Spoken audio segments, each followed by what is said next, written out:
What up, Track Cat family? Welcome back to another blessed and positive video, another great video. Now today, looks like we're back in the underground parking garage, because we are. It's very windy outside. There's still fires going on in California, and I'm praying for a lot of people that are going through the fires right now. I'm praying that they get out safe, that your house isn't too affected, that their houses aren't affected at all, but if your house is affected, I pray that it's not as affected. And I see y'all really enjoyed the last video. Y'all really enjoyed and liked the last video. There were a lot of comments and a lot of feedback. Today's video is going to be similar, but it's going to be a lot different. It's going to be 5 things that you need to know before buying a ZL1. Now these are going to be some precautionary things, some things you should look for when you're looking at a ZL1. If you're looking at a couple of them and you're trying to justify like which one would be the best one to buy, these are going to be some things to look out for. Now, Big Z does look super good right here, as always, in the underground parking garage. I love the way it looks in here. I said that last video, but it just adds such a crazy vibe. Such a crazy vibe to the car. When looking for a car like this, looks may be deceiving. You may be too excited, overlook some things, or you might not even know what to look for. And that's why I'm here to tell y'all some things to look for before you even buy the ZL1 that you're looking at. Now, when you're looking for a ZL1 to buy, underneath the hood should be bone stock. It shouldn't be an intake. The pulley should look just like that, because I do not have a green belt yet. There shouldn't be any hint that makes you think that there's a mod underneath the hood. And that's just because you don't know what the previous owner had done, or who it's done by, or who it's tuned by. It just leaves too much room for you to guess when you're spending your money. You want to get it bone stock, whatever mod you want to do to it. If you feel like, oh, okay, it's coming with something I already want to do, it doesn't matter. Whatever mod you want to do to it, do it yourself. It's always better to do it yourself, because you make sure it's done right. You make sure you did it, and you don't have to guess. You don't have to guess. You don't have to take it off. You don't have to worry about something happening, and then you have to redo it. You don't have to worry about running into problems when you first buy the car that you want. Now, while the hood's up, it takes me into my second thing, which is the oil consumption on this car.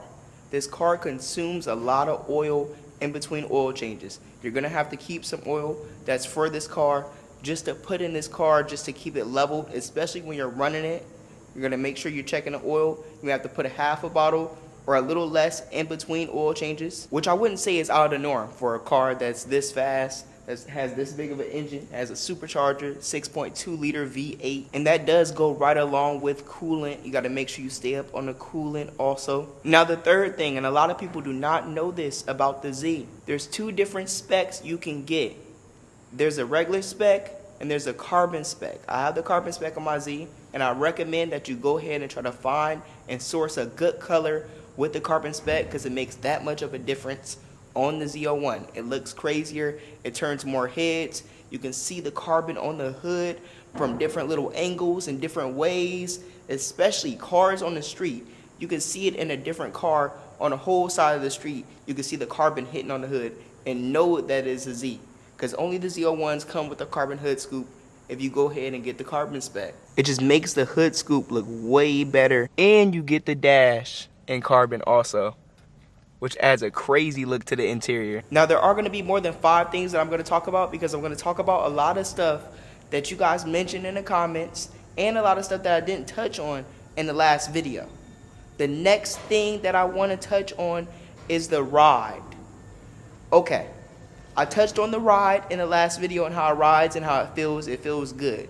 The ZL1 versus the ZL1 1LE, this ride is stuck like this. I can change it between sport, track, and then I got tour, and it kind of adjusts the way it feels towards the softest, and I can soften it up. This is better for daily driving. The ZL1 1LE is stiff all the time, but it does have the adjustable springs. You can bring it down, you can make it lower, you can make it higher, you can do whatever you want with it.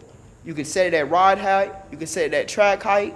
There's different little settings for it. But with the ZL1, it's better for daily driving. Like I was saying, if you guys are getting a car for daily driving, the regular ZL1 is better for daily driving, and I knew that from the jump. Next, I want to talk about gas mileage. I average around 15 to 16 miles per gallon. If I put it around and hit it a little bit, it'll eat up some of my gas just to compensate for me hitting it. But Do not go off of that. Once you fill up this car, it will last a good minute on full. It will last a good minute with gas. It's crazy to see how long it takes just to waste a full tank of gas in this car. I don't know why, but once you get it on the freeway, the V4 mode and the gas saving mode works extremely well on this platform. Like, it works super, super good. So do not go off of the 15, 16 miles per gallon or whatever the miles per gallon says on the screen. It's kind of tricky. Do not go off of that. You have to go off of the fill up. Once you put it on full, how long does it take for you to get back to the E or get back to half the tank? And it usually takes me a good minute, even when I'm driving it. Say I'm getting on it. Even then, it takes a long time to get back to that half tank. The next thing, and this has to go for when you already own the car and already have the car, Big Z is very low. It's a very low car. So the splitter in the front end is low. You have to watch out. You have to make sure you go at certain angles. Underneath here, there's like a little piece right there that you can see.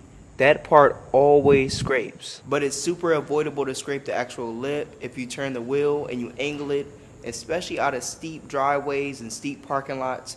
You're gonna have to angle it. Only that part's gonna scrape, and that part is supposed to scrape before the actual lip scrapes.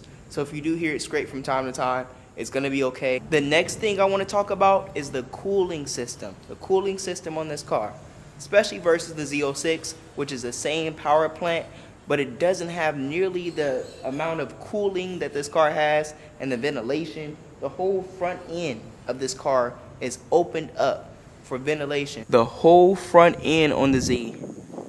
The inside of here is ventilation.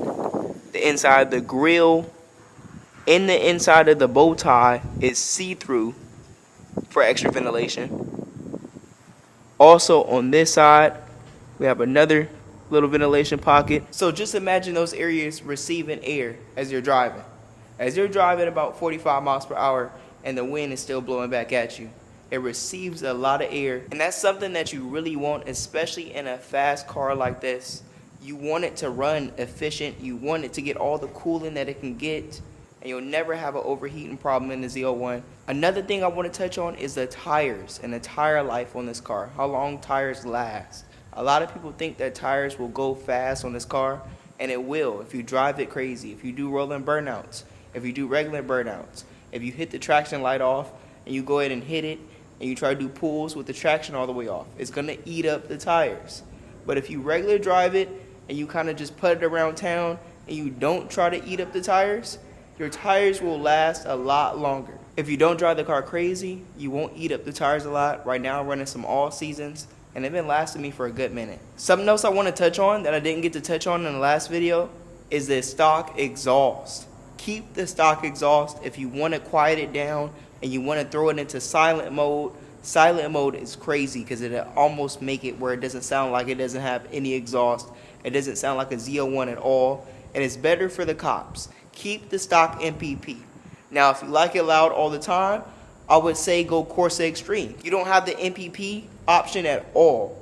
If you want to have the MPP, you can option for the MPP Corsa, which is like the OEM MPPs, but it's just louder. It just has the Corsa exhaust system, but it has it where you can open and close it, make it louder, make it quieter. The last thing, and especially when looking at a Z that you guys are potentially going to buy, make sure you look at the tires. Look at the back tires. Look at the brand of tire, and then look at the tire wear. That'll tell you how the previous owner has been driving it. If it's a baby car, if it's been driven hard, it'll tell you how the previous owner had been driving the car and a little bit of the past history of the car, depending on the brand of tire. If it's a street tire, you can tell that the driver was driving it and was really trying to hook up and get some performance out of his car, so it was probably ran a little bit. If it's an all-season tire and it's in good condition, then the car was probably babied and it was probably just a commuter car, just a fun weekend car. Now, if it's any tire and it's sitting at the lot and the tires are really worn, that'll tell you that the previous owner was really driving the car. And on this video, I really want to go into detail on some things you guys should look out for when buying a ZL1 and some precautionary maintenance when owning a ZL1. And on that note, I hope y'all enjoyed watching this video just as much as I enjoyed filming it for y'all. Stay blessed, stay positive, and I will see y'all in the next video. Peace. Love y'all.